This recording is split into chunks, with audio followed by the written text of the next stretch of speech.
ನಮಸ್ಕಾರ ಸ್ನೇಹಿತರೆ, welcome back to Dakshayini Banjara ಚಾನಲ್ಗೆ.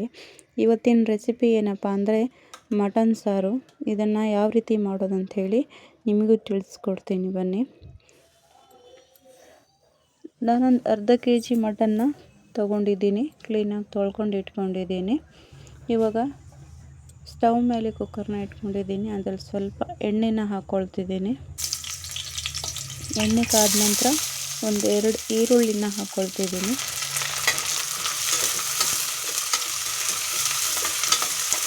ಈರುಳ್ಳಿ ಚೆನ್ನಾಗಿ ಗೋಲ್ಡನ್ ಬ್ರೌನ್ ಕಲರ್ ಬರೋ ತನಕ ಫ್ರೈ ಮಾಡ್ಕೊಳ್ಬೇಕು. ನೋಡಿ, ಗೋಲ್ಡನ್ ಬ್ರೌನ್ ಕಲರ್ ಬಂದಿದೆ. ಇದರಲ್ಲಿ ನಾನು ಸ್ವಲ್ಪ ಈರುಳ್ಳಿನ ಸೈಡಿಗೆ ತಗೊಳ್ತಿದ್ದೀನಿ. ಏನಕ್ಕೆ ಅಂಥೇಳಿ ಆಮೇಲೆ ತೋರಿಸ್ತೀನಿ ನಿಮಗೆ.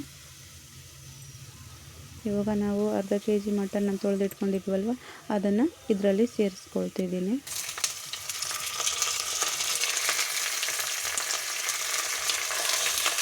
ಮಟನ್ ಎಲ್ಲ ಹಾಕೊಂಡ್ಮೇಲೆ ಎಣ್ಣೆಯಲ್ಲಿ ಫ್ರೈ ಮಾಡ್ಕೊಳ್ಬೇಕು.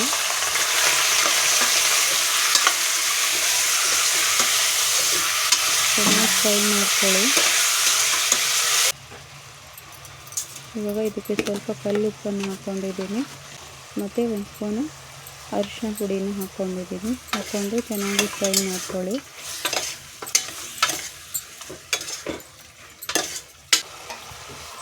ಇವಾಗ ಇದಕ್ಕೆ ಕ್ಯಾಪ್ನ ಮುಚ್ಚಿ 4 ರಿಂದ 5 ವಿಜಿಲ್ನ ತಗೊಳ್ತೀನಿ.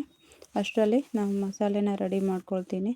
ಸ್ವಲ್ಪ ಒಣ ಕೊಬ್ಬರಿನ ತಗೊಂಡಿದ್ದೀನಿ ನಾನು, ಶುಂಠಿ, ಹಾಗೆ 1-2 ಬೆಳ್ಳುಳ್ಳಿ ಮತ್ತು ಸ್ವಲ್ಪ ಕೊತ್ತಂಬರಿ ಸೊಪ್ಪು,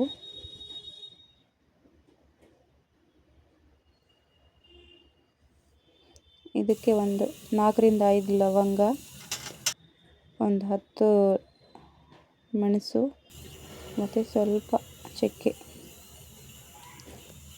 ಮತ್ತು ನಾವು ಫಸ್ಟಿಗೆ ಹುರ್ಕೊಂಡೆ ಅಲ್ವಾ ಈರುಳ್ಳಿನ, ಫ್ರೈ ಈರುಳ್ಳಿನ ಹಾಕ್ಕೊಳ್ತಿದ್ದೀನಿ.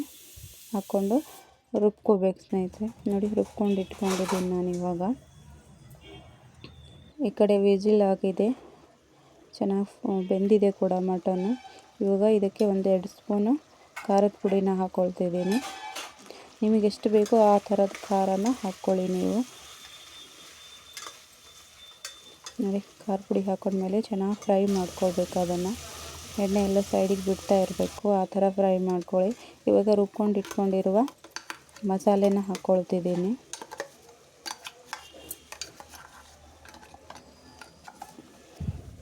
ಮಸಾಲೆನ ಹಾಕ್ಕೊಂಡ್ಮೇಲೆ ಚೆನ್ನಾಗಿ ಫ್ರೈ ಮಾಡ್ಕೊಳ್ಬೇಕು.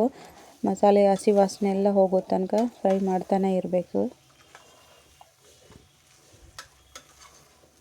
ಮಸಾಲೆ ಎಲ್ಲ ಚೆನ್ನಾಗಿ ಫ್ರೈ ಆದಮೇಲೆ ನಾವು ಇದಕ್ಕೆ ಸ್ವಲ್ಪನೇ ಧನಿಯಾ ಪುಡಿನ ಹಾಕ್ಕೊಳ್ಬೇಕು. ಹಾಗೆ 1-2 ಟೊಮೆಟೊನ ಹಾಕ್ಕೊಳ್ತಿದ್ದೀನಿ ನಾನು. ಹಾಕ್ಕೊಂಡು ಚೆನ್ನಾಗಿ ಫ್ರೈ ಮಾಡ್ಕೊಳ್ಳಿ.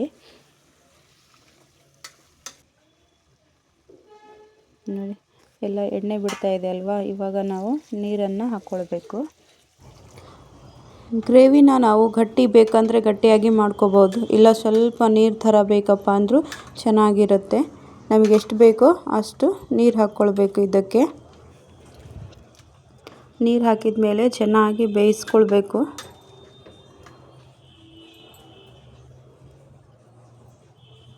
ನೋಡಿ, ಚೆನ್ನಾಗಿ ಬೇಯ್ತಾ ಇದೆ. ಇವಾಗ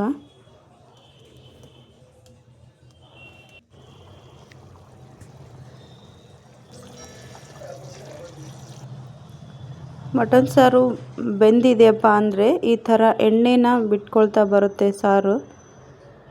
ನೋಡಿ, ಎಷ್ಟು ಚೆನ್ನಾಗಿ ಎಣ್ಣೆ ಬಿಟ್ಕೊಳ್ತಾ ಬಂದಿದೆ ಅಂಥೇಳಿ. ನೋಡಿ, ಮಟನ್ ಸಾರು ರೆಡಿಯಾಗಿದೆ ಸ್ನೇಹಿತರೆ. ತುಂಬ ಚೆನ್ನಾಗಿ ಕೂಡ ಆಗಿತ್ತು. ಟೇಸ್ಟ್ ಕೂಡ ತುಂಬ ಚೆನ್ನಾಗಿದೆ.